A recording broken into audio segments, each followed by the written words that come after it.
من افترا. اب روئے سخن ایک آیت کے اندر دوبارہ سے مشرکین عرب کی طرف آیا کہ یہ کافر کہتے ہیں کہ نبی نے قرآن خود گھڑ لیا. قل ان افتریتہ فعلی اجرامی. اے نبی فرماؤ کہ اگر یہ قرآن میں نے خود گھڑا ہے نا تو اس جرم کا وبال بھی مجھ پہ ہی ہوگا. وَأَنَا بَرِيءٌ مِّمَّا تُجْرِمُونَ.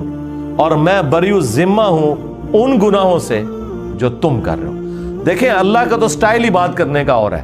ویسے یہ انتہائی گستاخانہ آیات ہیں قرآن میں اس طرح کی جتنی ہے نا جو ادھر صوفیت کی ڈاکٹرن ہے. اب مجھے بتائیں یہ جواب ہونا چاہیے تھا کہ اے نبی تم فرماؤ کہ اگر میں نے اللہ پہ جھوٹ باندھا ہے تو اس جرم کا وبال بھی مجھ پہ ہی ہوگا. وہ کہیں گے توبہ توبہ کر یار, مطلب نبی کس طرح کہہ سکتا ہے کہ میں جھوٹ بنے ہے. بھائی سمجھانے کے لیے ہر لیول پہ اترنا پڑتا ہے. لوگ کہتے ہیں نا باتیں کہاں سے آ جاتی ہیں, جب گمراہیاں آتی ہیں نا تو باتیں آتی ہیں.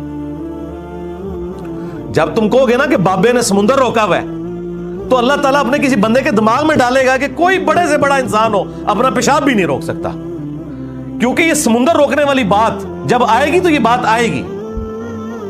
حضرت ابوبکر صدیق کے دماغ میں یہ بات کہاں سے آئی؟ قرآن و حدیث میں تو کہیں نہیں لکھی تھی کہ جو محمد کی عبادت کرتا تھا جان لے محمد مر چکے. قرآن میں تو نہیں لکھا ہوا تھا یہ, اور نہ کسی صحابی نے حضور کی عبادت کی تھی. یہ اللہ نے ان کے دماغ میں ڈالا کہ یہ کیا. اس کی وجہ یہ ہے کہ جیزس کرائسٹ کو لوگوں نے خدا بنایا, کہیں محمد رسول اللہ دوسرے جیزس کرائسٹ نہ بن جائے.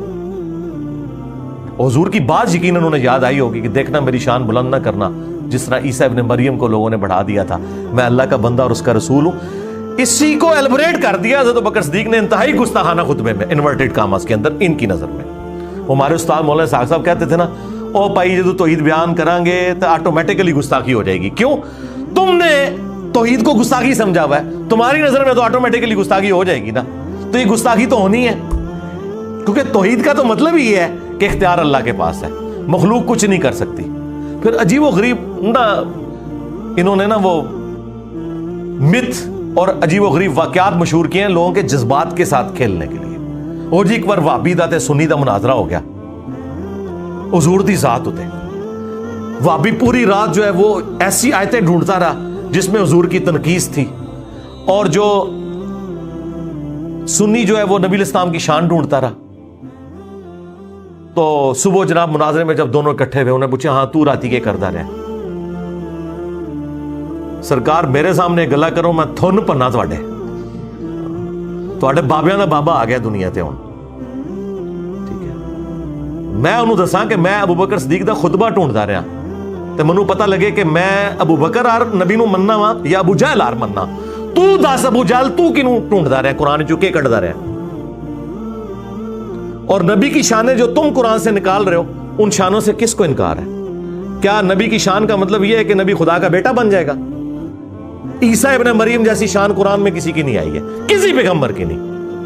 لیکن اللہ نے کہا کہ اگر اللہ ارادہ کرے عیسیٰ کو, ان کی ماں کو, سب کو ہلاک کر دے, اللہ کا کوئی کیا بگاڑ لے گا؟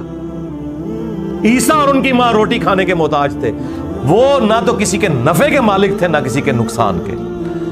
یہ اس شخص کے بارے میں آ رہا ہے جس کو کہا اللہ نے وجیہن فی الدنیا والآخرہ ومن المقربین, اور معجزات ایسے جو کسی پیغمبر کو نہیں دیے گئے. مردوں کو زندہ کرنا اللہ کے اذن سے, مٹی کی مورت بنا کے پھونک مارنا اور اس کا پرندہ بن جانا, یہ معجزہ کسی پیغمبر کو نہیں دیا, کسی پیغمبر کو. لیکن سینٹرڈ کر کے انہی کو اللہ تعالیٰ نے سامنے رکھا کہ یہ فرق ہے بھائی انبیاء میں اور خدا میں. پھر اسی طریقے سے چیزیں بیان ہوتی.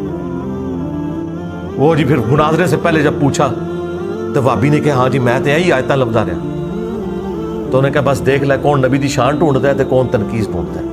اگر کسی کا یہ عقیدہ ہے کہ توحید بیان کرنے سے نبی کی تنقیص ہوتی ہے تو یہ بلیم وہ کسے دے رہا ہے؟ اللہ کو. انہوں نے انبیاء کو منی گاڈ مانا ہوا ہے اور اولیاء کو منی رسول مانا ہوا ہے. یہ میرا ایک جملہ ہزاروں کتابوں پہ بھاری ہے.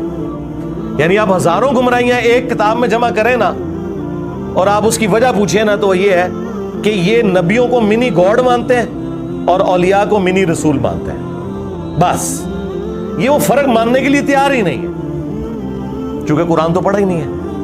اب ان ساری باتوں کے ہوتے ہوئے مجھے تو صبح شام ان کے اوپر قنوت نازلہ پڑھنی چاہیے, لیکن میں سمپل کہتا ہوں کہ مرنے سے پہلے اے مسلمان کر لے اس پہ غور. کتابوں کا خدا اور ہے,